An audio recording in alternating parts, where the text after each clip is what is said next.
pelas barbas de Pai Mei, por este preço que estão cobrando para eu estacionar o Pérola no Tietê, só encontrando tesouro para eu pagar. Eles estão pensando que eu sou quem? Tony Stark? Ah, desculpem. Olá, rapazes, moças e uns e outros. Eu sou o Capitão Jack Sparrow. Imagino que já tenham ouvido falar de mim. Bem, eu estou aqui hoje no Anime Friends porque o meu amigo Kratos disse que aqui eu encontraria a Caixa de Pandora.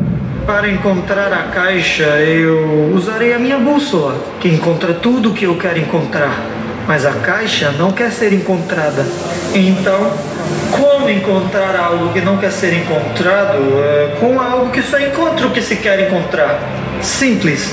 Não se querendo encontrar o que se quer encontrar, automaticamente se encontrará o que não quer ser encontrado.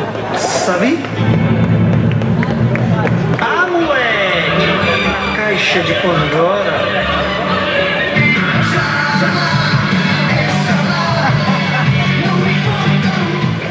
I see you.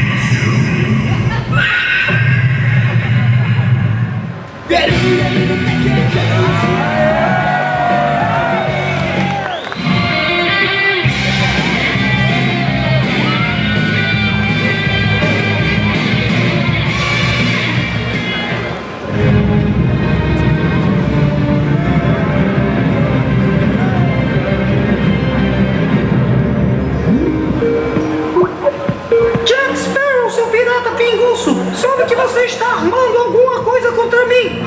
Eu? Isso só pode ser mentira do babaca do Capitão América, aquele X9. Eu sei que assim como o governo dos Estados Unidos, o senhor tem acesso às contas telefônicas, ao Facebook, Twitter, YouTube, tudo mais de todas as pessoas do mundo, chefe. É bom mesmo! Você sabe que eu sou dono de tudo! Eu sou Deus! O que você tem nesse baú? Baú? Ah, este baú. Não é nada, chefe, é só tesouro de pirata, tomate. Ah, e um CD antigo da Tati Quebra-Barraco. Seu quadrado eu disse cada um no seu quadrado.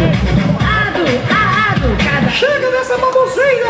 Vai ensaiar para o próximo filme! Agora eu acho que vou indo.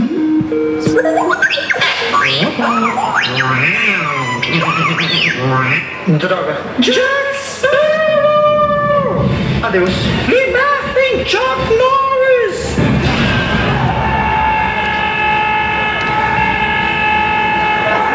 Todo mundo viu? Porque eu não vou fazer de novo. Fala